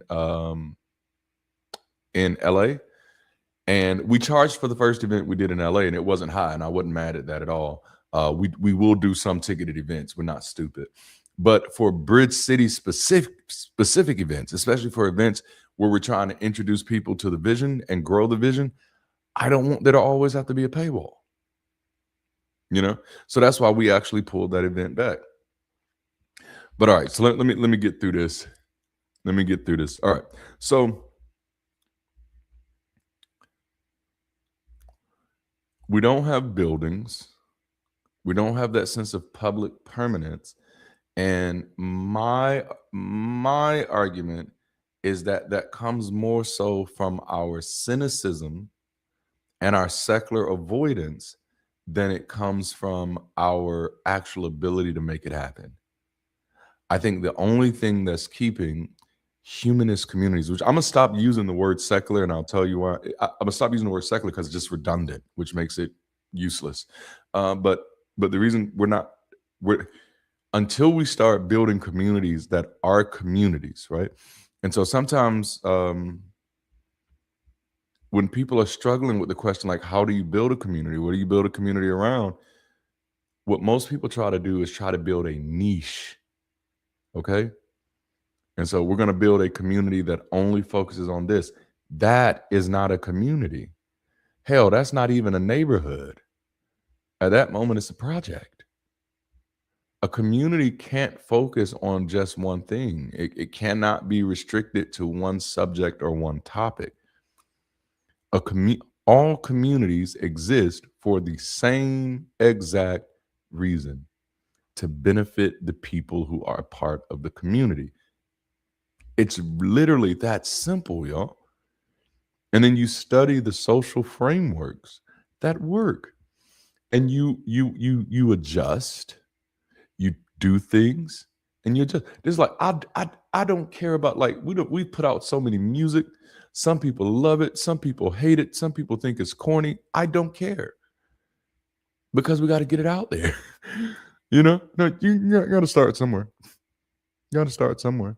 You got to get it out there so that you can hear how people are responding to it, because things are shaped by the way people respond, not before. Remember, that's what you got to fail first. You learn so much from failure. You're like, damn, they hated that song. You know which song I thought people were going to hate? It blew my mind.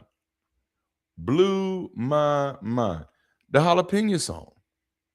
Jalapeno habanero, hell yeah. Jalapeno habanero, hell yeah. I thought people were going to hate that. It's turned out to be one of people's favorite songs that we've done. You know? All right. So without a physical third space, without a physical third place that the community owns, there really is no home. And it's hard to build a legacy or provide 24/7 services like a food pantry or co-working space when you only have access to a space for 4 hours for a special event that you have to put up a paywall for people to get to.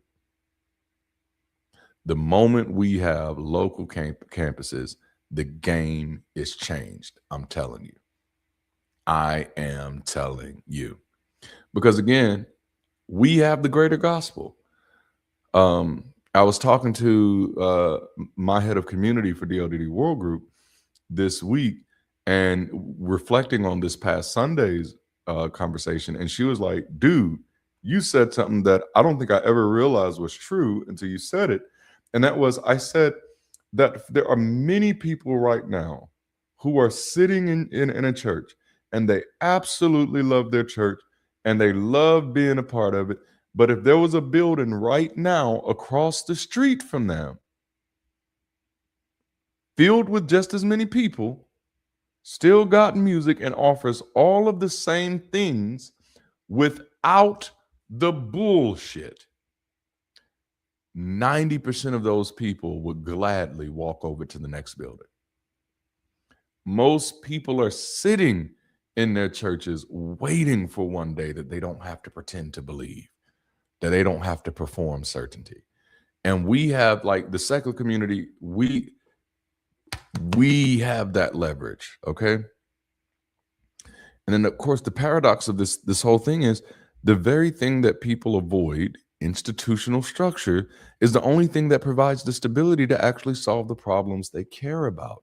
And so if we actually care about the problems, then we actually have to start organizing around them to solve them. If nobody can tolerate regular gathering without reading it as religious regression, then nobody builds the rhythm, the trust, or the density required to sustain land, buildings, and community infrastructure. The result is a secular movement that may be intellectually free, but socially underdeveloped. Another thing that Bridge City campuses will get to do, because we won't just have buildings, we'll also have land. You know what type of resource you get to be when you have a community organization that owns land, and this organization is people-centric, it is forward-thinking, and it's life-affirming. One of the ideas that came up in a recent meeting was like, and this is something, we don't even own any land, we're talking about doing it now. Like, we're talking about renting like little garden plots to support community gardens. But like, those are things that we get to provide as we build. Like, that's ultimately what I want people to get excited about, is not just what we get to do on Sundays at a campus, but what we get to do because we exist. Sundays is just how we get people in the door. Sundays is just how we let people know that there's another way. Sundays is just how we get people excited and celebrate people and let them know that Bridge City is here. But it's what you can do on Monday through Sunday that I want people to get excited about.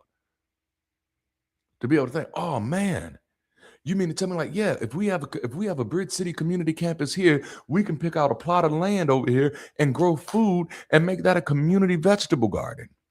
And so then maybe even we can partner with the different food banks in here to make sure that they can give out fresh food. Because most times when you go to the food pantries, you can only get the non-perishables because those are easier to store. And most pantries can't afford refrigeration. Come on, man. Like, you get to become something different. You get to be a solution. You get to partner with schools. You get to take the burden off of teachers. That's the power of community. You, as a person, can't do that unless you're rich. But we, as a people, can do that as long as we're willing to work together. Some of you think you got a money problem. No, bro, you got a people problem. Okay, I'm sorry. So, skepticism is a tool for better construction. Cynicism is often a reflex that leaves the lot empty. All right. And so then this is the last thing I want to hit, and then I'm going to wrap it up, because I told you I wanted to come from this from every different angle, from every different angle that I could think of. So, here's the last one, and this is the one that I think is, y'all might get mad at me. I'm gonna see if my numbers drop after this. All right. Cynicism often produces a consumer posture toward community. Man. Man. Thank you. I appreciate that, Dex. That's beautiful. Cynicism often produces a consumer posture towards culture. So watch this. Instead of asking, how do we build this, or what is required to sustain this, the cynic often asks, did this meet my taste? Did this feel right to me? Was this delivered in the way that I prefer?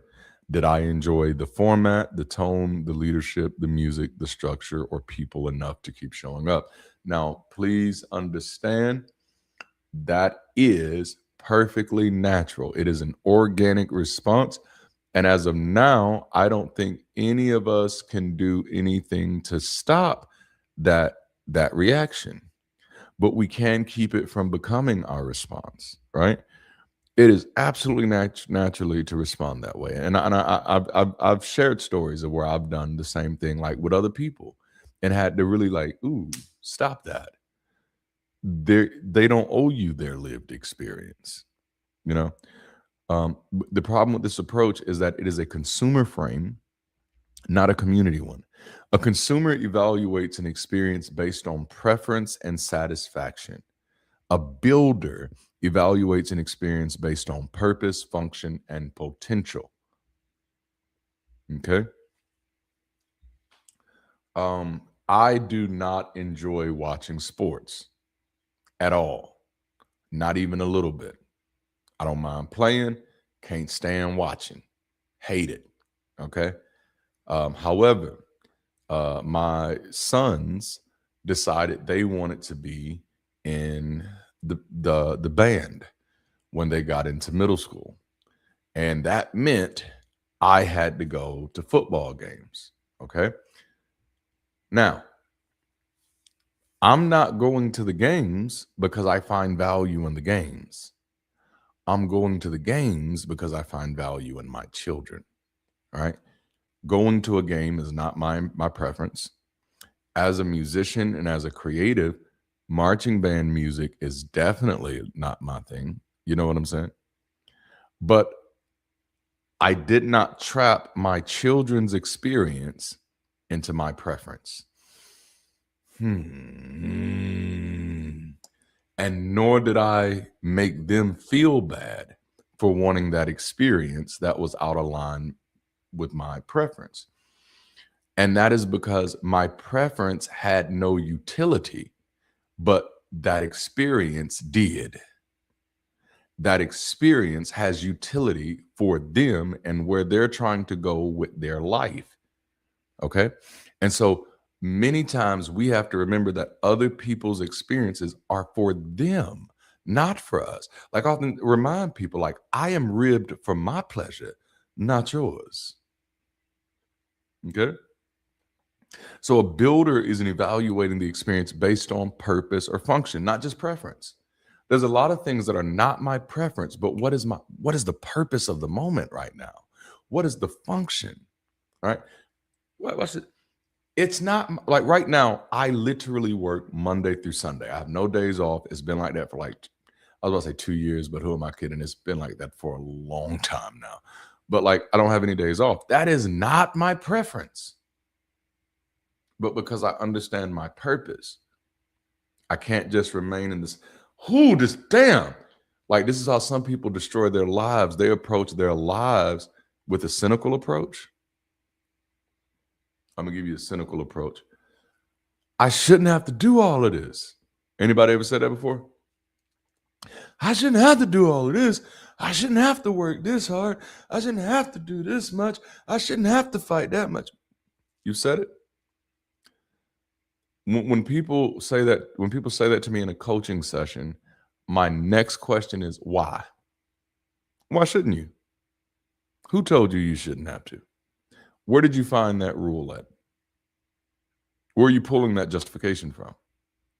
Is it just because it's uncomfortable that you think you shouldn't have to? Like, where are you getting the should from? See, when I let go of superstition, I had to let go of should. Oh no, I had to let go of should. No. I can think it shouldn't have to be this hard all day long. But the truth of the matter is it is. And so now what am I going to do about it? I firmly believed that my family should have been supporting me. I've been exceptional my whole life. I almost had a record deal in the 7th grade and turned it down because I got saved.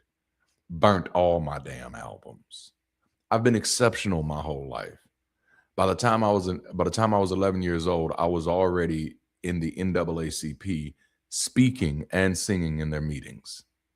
I've been exceptional my whole life. So my family, based on how exceptional I think I've been, they should have been supporting me all the way through. No, they should have been supporting me. I should not have to support myself. If I stayed stuck there, I'd still be stuck there. Damn, that was good. Okay, slipped up on that. All right, cynics can sound thoughtful, even intelligent when they critique, but not all critique is constructive. People love that phrase, this constructive criticism. Anytime someone tells me something is constructive criticism, my next question is, what is it building? If it is constructive criticism, what is it constructing?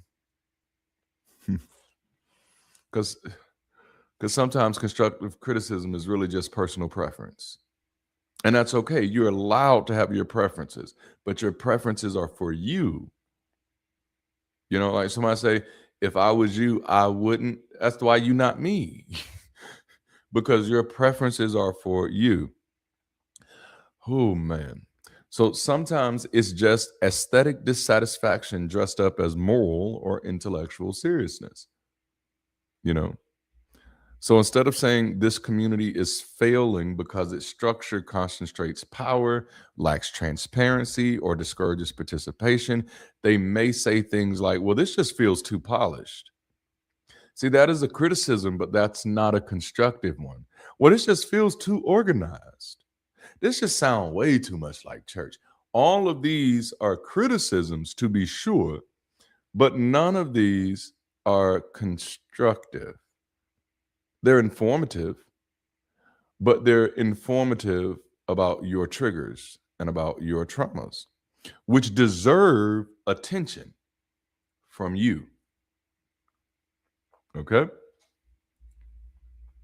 And those, and to be clear, like those observations matter, but often they're not principled critiques. They are preferences being treated like universal insights. And that's where cynicism becomes expensive to community.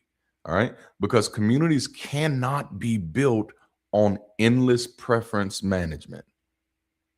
You cannot build a community around individual preferences, because in that way you're automatically building a tribe. Once you do that, you're saying we're only building a community for people who prefer it to be done this way, which means we've created a type, we've created a label, we've created an in-group, we've created an out-group.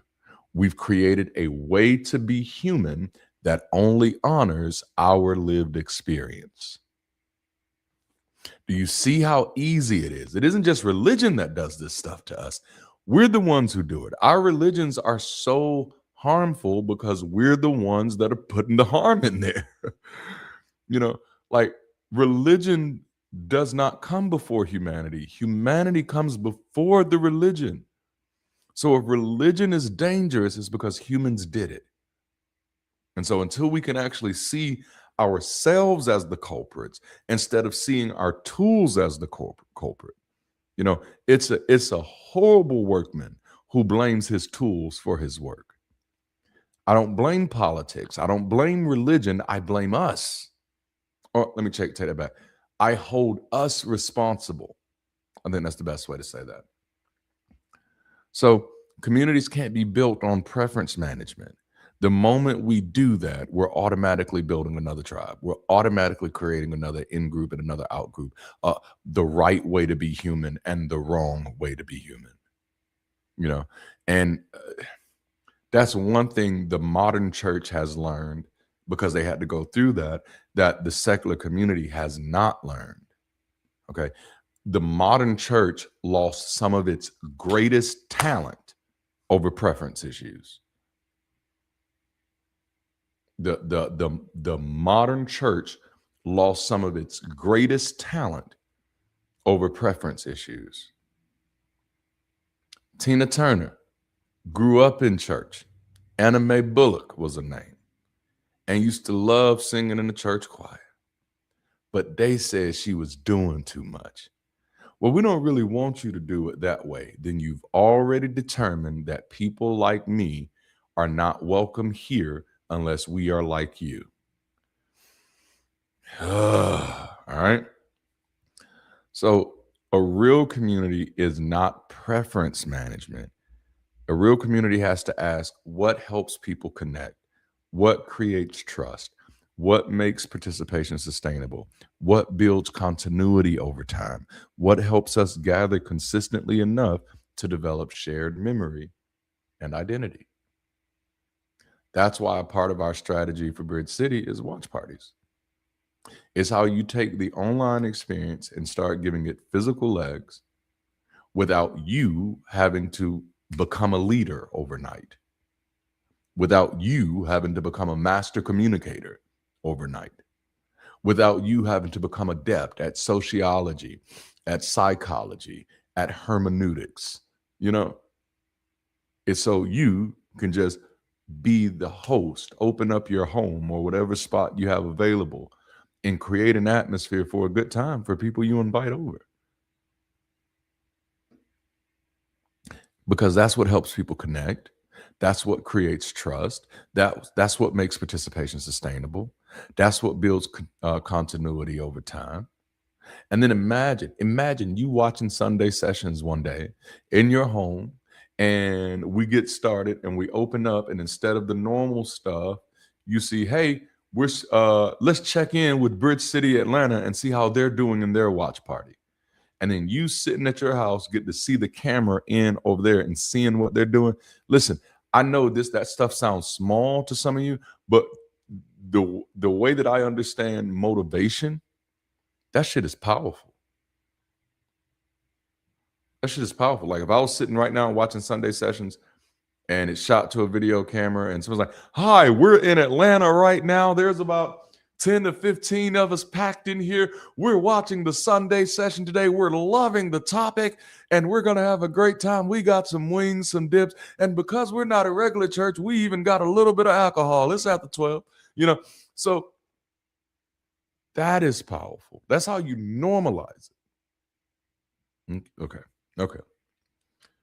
But those are different questions than did I like it? Did it match my personal aesthetic? Did it trigger any associations I dislike? Was it delivered in the exact cultural style I prefer?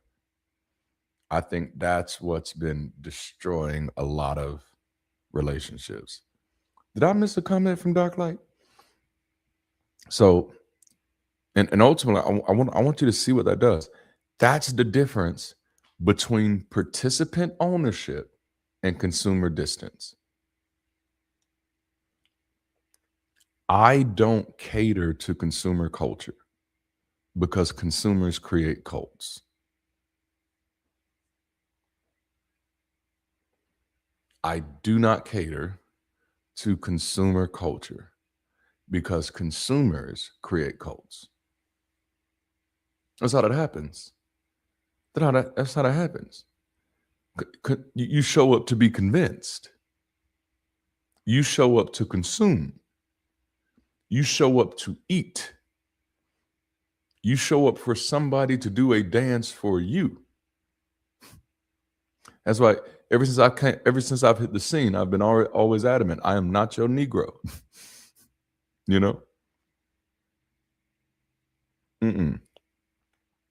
A cynic often remains emotionally uninvested enough to reserve the right to dismiss, and it's that distance that protects the ego. Because once I'm a builder, once I'm building, I can no longer just critique the outcome.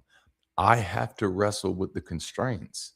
I got to wrestle with, okay, the space, the budget, the people, the time, the consistency, the leadership, the compromise, the messiness. What you will see that all cults have in common is that they have given somebody else responsibility for complexity. They just come to consume. No, you be responsible for the budget, the people, the time, the consistency, the leadership, the compromise, which means you're not responsible for anything except for doing what you're told. Consumers get to keep their hands clean. Builders have to get involved. And that may be why cynicism can feel sophisticated while actually being parasitic. It feeds on what others are trying to build without accepting the burden of building. Damn, I got to say that again. Cynicism, it feeds on what others are trying to build without accepting the burden of building. That doesn't mean that all criticism is bad, but because some criticism is indeed necessary. But the key question is this criticism trying to improve the thing or just position the speaker above it? Because constructive criticism usually has at least one of these qualities. It distinguishes between principle and preference. It accounts for real constraints. It aims to strengthen rather than merely dismiss. That's the constructive part. It is willing to share responsibility, and it offers a path forward. I think somebody asked me in the chat earlier, and I didn't get to respond, but the question was, what do you think about metaphysics? And while I do know that there is some validity in metaphysics, I think the word has been used so much, and I don't want to say some validity, is more than some, but the word has been used so much that most of the times when they're talking about metaphysics, they're actually just talking about bullshit. And so my filter for having any conversation around something like metaphysics is if whatever the person is claiming, arguing, presenting, or proposing, if it is true, what can we build with it? That's constructive. If the goal is only to change what I think in a way that has no impact on the way I engage the natural world, then that conversation is not worth my time outside of like scientific speculation, like sci-fi type of thing. If we're not being in the sci-fi realm, I don't know what we're doing, because that's the constructive aspect of it. That's how I judge the utility of knowledge for me, is can I take that knowledge and build something with it? You know, man, see you Sunday. So cynical criticism typically does the opposite. It confuses taste with truth. It ignores the cost of alternatives. Well, I wish we'd do it this way instead. Okay, what will we need to make that happen? Type of thing. It speaks from detachment. It gains identity through dissatisfaction. So people begin to know more about you based off of what you don't like than what you do like, and the most important one, it rarely commits to the labor of repair. So the cynic relates to community the way a customer relates to a product. The skeptic relates to community the way a steward relates to responsibility. A cynic says, this better impress me. A steward says, what would make this stronger? What would make this healthier and more durable? The cynic says, I don't like this because this doesn't meet my preference. The skeptic, who is still committed to being a builder, comes in and says, I can see why this is helpful, but there's something about it that won't reach people like me, and I think that's what I want to do here. I want to bring this part that is going to reach people like me. But you cross a line when you say, I want to cut this part out because it doesn't speak to me. And so now I can only have stuff that speaks to me, which again takes us right back into that place of discrimination, where the messaging, the motility, everything is based on this singular group's preference. Like if you're in a room, if you're in a community room and everybody agrees how one thing should be done, it's probably not a community anymore. It's probably an echo chamber.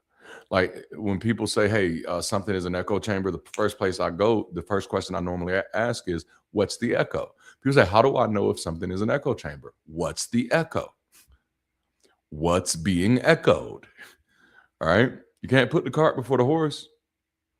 I think it's an echo chamber. Okay. If it's an echo chamber, that means people are just kind of recycling the same beliefs. What's being recycled? What is allowed to be echoed without pushback? Otherwise, it's probably not what you think it is. Okay. But see, this is why cynics often struggle with sustainable community. Communities require people to tolerate imperfection long enough to build something better. But cynicism often keeps people in evaluation mode. They hover at the edge, assessing, comparing, critiquing, withholding, and reserving judgment. And I was doing some research and a while back on people in poverty and people not in poverty and the way they approach life. And something that came out of that was very mind blowing to me is that a lot of times people who have been shaped by poverty, everything they do, they want to be the 100% owner. Which is why they tend to start smaller businesses and tend to have smaller business ideas because they're looking for something where they are the owner. While on the other side of that spectrum, almost everybody I know who is doing well economically owns a very small percentage of their own business.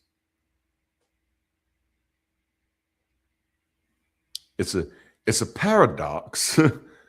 It's a paradox. I started noticing, even just when dealing with my own friends, that my own friends who've grown up in poverty their whole life, they require something to be perfect before they start.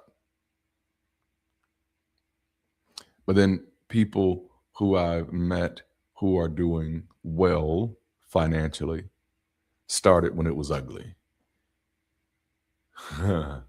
It's a paradox. Okay? So,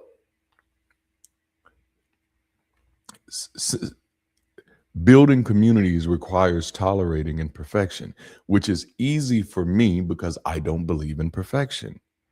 And if enough people do that, the community never really matures because sustainable community is not built by people asking, what can I get here that matches me? It's built by people asking, what can I help stabilize here that serves us? As I said Wednesday, pulling from Malcolm X, when I becomes we, even illness becomes wellness.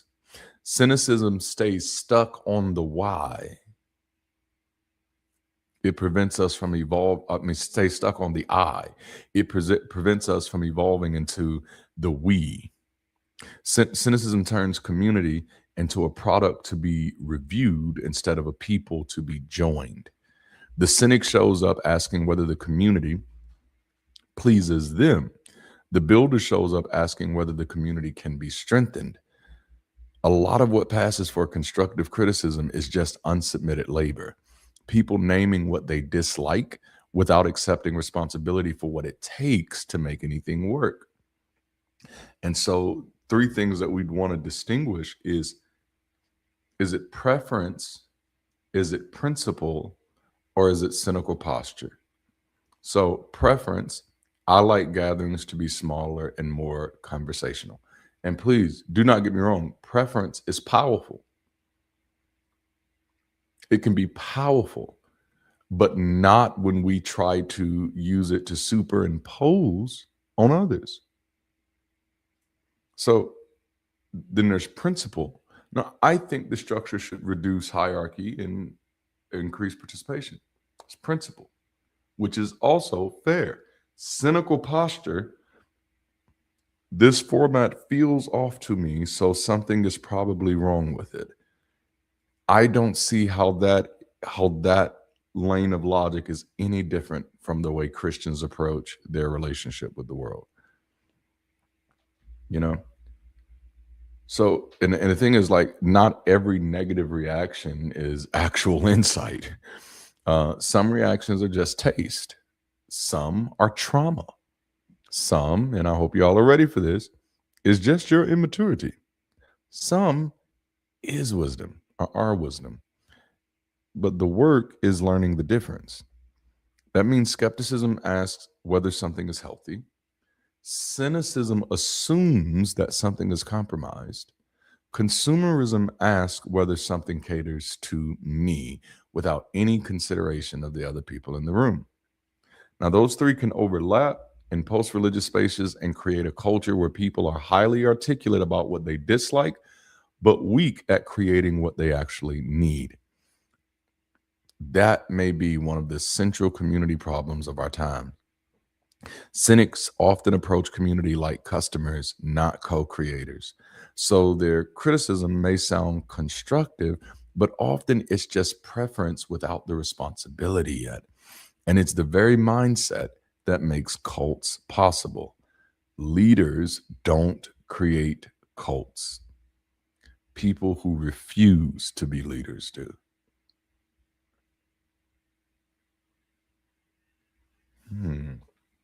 Leaders don't create cults. It's the people it's the people who throw off their responsibility for personal leadership that makes cults possible. So that's my anti-cult strategy. My anti-cult strategy is not teaching people how to recognize who is more likely to start a cult. You can't start a cult if people won't follow a cult. All right. And so then it's really identifying, honing in on what makes people susceptible to following a cult. The answer is very easy: making someone else responsible for your life. The moment you're willing to make anybody else responsible for your life and your understanding of the world, you've made it possible for a cult to exist because you will be a part of it. You will be there. We put more value on "they fooled me" than we do "I got fooled." The number of people who are capable of being fooled is much more alarming to me than the number of people who are trying to fool, because it means we have more than an education crisis in this country. If this many people can be fooled into a cult over and over and over again, then the problem isn't with leaders, it's with the absence of leaders. Jalapeno. That was too good. That was too good. And that's why this is, to me, this is important, you know. And I'm through. I done almost went 2 whole hours. And I missed a super chat. Man, thank you. Thank you, Shelwyn. That is beautiful. But I've gone about 2 hours. But this is important to me because, like, I value skepticism more than anything else. But I am concerned. I don't want to say more than I value skepticism a lot, but I am concerned that cynicism is masquerading as skepticism. And I do want people to have ways of identifying that. And the biggest way is like, okay, what are you building? If you're not building if you're not building anything, the posture, you're not pursuing anything. Skepticism is a methodology of pursuit. It's how I get closer to the outcomes I want.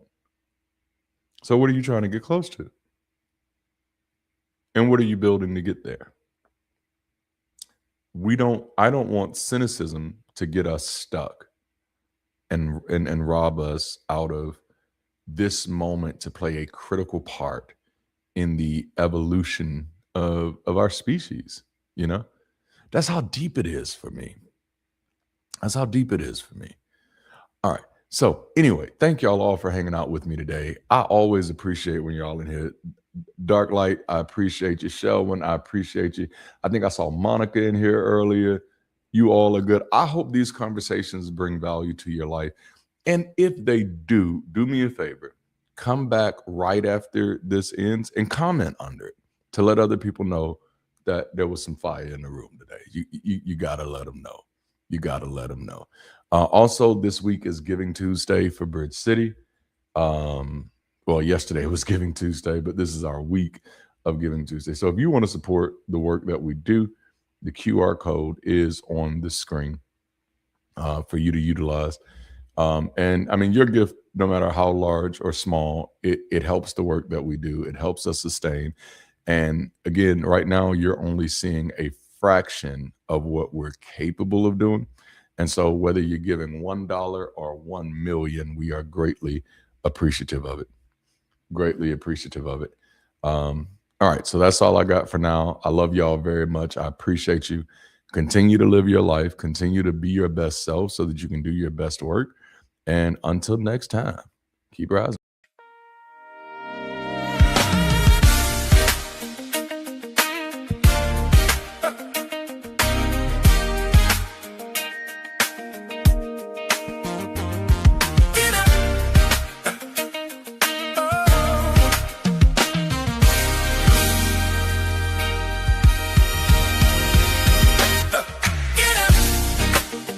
Don't sit around, please don't settle now.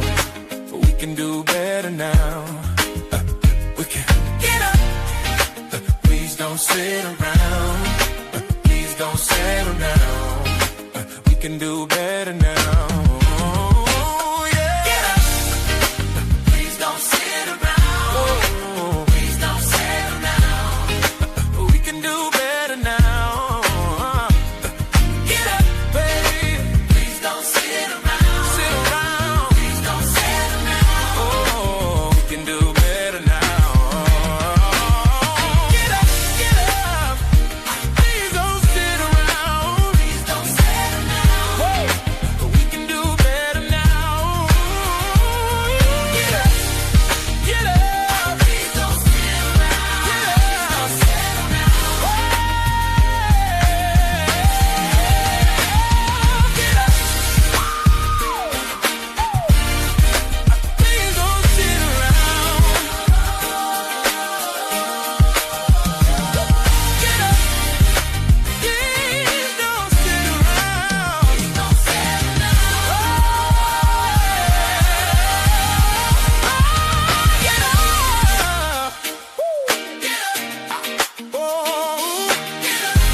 Please don't sit around.